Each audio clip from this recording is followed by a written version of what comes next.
एक अमीर फैमिली के भाई बहन अपनी कंस्ट्रक्शन साइट को इंस्पेक्ट करने आए, लेकिन जैसे ही वो अंदर पहुंचे उन्होंने देखा कि एक वर्कर जमीन पर सो रहा है। ये देखकर वो रिच लड़का बहुत गुस्सा हो गया और उस सोए हुए आदमी को किक कर दिया। टोनी को तो समझ ही नहीं आया कि हो क्या रहा है। फिर उस रिच लड़की ने उसे एक जोरदार स्लैप मारी और उसे तुरंत निकाल देने की धमकी दी। उसने ये भी कहा कि उनके पास इतना पावर है कि वो उसे पूरी इंडस्ट्री से बैन करवा सकती है, लेकिन उन्हें नहीं पता था कि बहुत जल्दी उन्हें अपने इस बिहेवियर की बहुत बड़ी कीमत चुकानी पड़ेगी। असल में टोनी कोई आम वर्कर नहीं था, वो एक मास्टर सिविल इंजीनियर था जिसे उसी लड़की के पापा ने 3 दिन और 3 रातों तक मनाया था कि वो उनकी साइट पर काम करे। उसकी टेक्निक इतनी एडवांस थी कि लोग उसे मैजिक बोलते थे। बस एक नजर डालते ही वो स्टोन की क्वालिटी और प्रॉब्लम समझ जाता था। वो बहुत हाई स्किल्ड और हम्बल इंसान था और सारे वर्कर्स उसे बहुत रिस्पेक्ट करते थे। हर बार जब कोई एक्सीडेंट होता टोनी सबसे पहले आगे आता। एक बार डिगिंग करते वक्त उन्हें एक अंडरग्राउंड रिवर मिल गई। उस टाइम टोनी ने खुद हाई प्रेशर इंजेक्शन करने का डिसीजन लिया ताकि कंपनी को बड़ा नुकसान ना हो। पूरा दिन हार्ड वर्क करने के बाद वो बहुत थक गया था और थोड़ा रेस्ट करने के लिए जमीन पर लेट गया। उसे ये नहीं पता था कि उसी मोमेंट वो भाई बहन फॉरेन से लौटकर साइट पर पहुंचने वाले थे। जैसे ही उन्होंने टोनी को जमीन पर देखा, रिच लड़के ने बिना सोचे उसे जोर से किक कर दिया। टोनी ने कुछ एक्सप्लेन करने की कोशिश की, लेकिन रिच लड़की ने फिर एक और स्लैप मार दिया। तभी साइट का इंचार्ज वहां आ गया। उसने देखा कि सामने मालिक के बच्चे खड़े हैं, तो उसने जानबूझकर कहा कि टोनी को साइट पर बहुत रिस्पेक्ट मिलता है और सारे वर्कर्स उसे फॉलो करते हैं। ये सुनकर वो लड़की और भी ज्यादा गुस्सा हो गई। उसे लगा कि टोनी अपनी खुद की पावर बना रहा है साइट पर, लेकिन टोनी ने बस इतना कहा कि वो टायर्ड था और थोड़ी देर के लिए रेस्ट कर रहा था। फिर भी उन्होंने कुछ सुना नहीं और उसे फिर मारने ही वाले थे। तभी बाकी वर्कर्स टूल्स लेकर दौड़ते हुए आ गए। लड़की ने जोर से बोल दिया कि वो इस रियल एस्टेट ग्रुप के मालिक की बेटी है और उसे अपनी साइट इंस्पेक्ट करने का पूरा राइट है। जब वर्कर्स को पता चला कि ये मालिक के बच्चे हैं तो उन्होंने अपने टूल्स नीचे रख दिए, लेकिन फिर भी पूछा कि टोनी ने ऐसा क्या कर दिया। वो रिच लड़का बोला कि टोनी तो उनके प्रोजेक्ट में रजिस्टर्ड भी नहीं है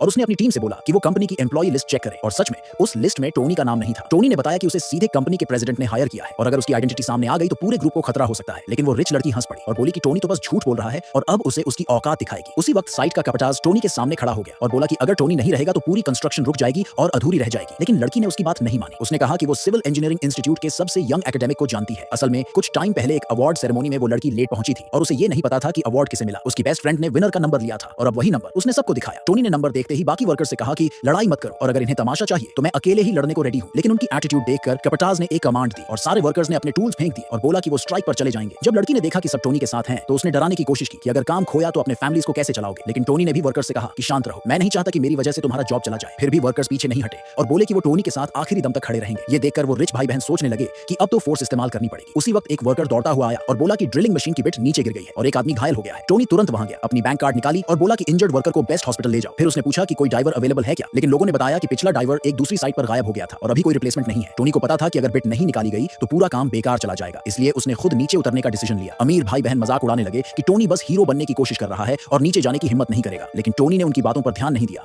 और बोला कि डाइविंग इक्विपमेंट रेडी करो। फिर बिना सोचे वो नीचे उतर गया। कैपटाज ऊपर से बहुत परेशान था, लेकिन तभी वो क्रूल रिच लड़का प्लायर्स लेकर सीधे पिट की तरफ बढ़ा और बिना दया के टोनी की ऑक्सीजन पाइप काट दी। कैपटाज गुस्से में चिल्लाया और बोला कि जल्दी से उसे बाहर निकालो, लेकिन गार्ड्स ने सबको रोक दिया और धमकी दी कि जो भी बोलेगा उसे जान से मार देंगे। सब कुछ खत्म सा लग रहा था, लेकिन उसी टाइम कंपनी का प्रेसिडेंट साइट पर पहुंच गया।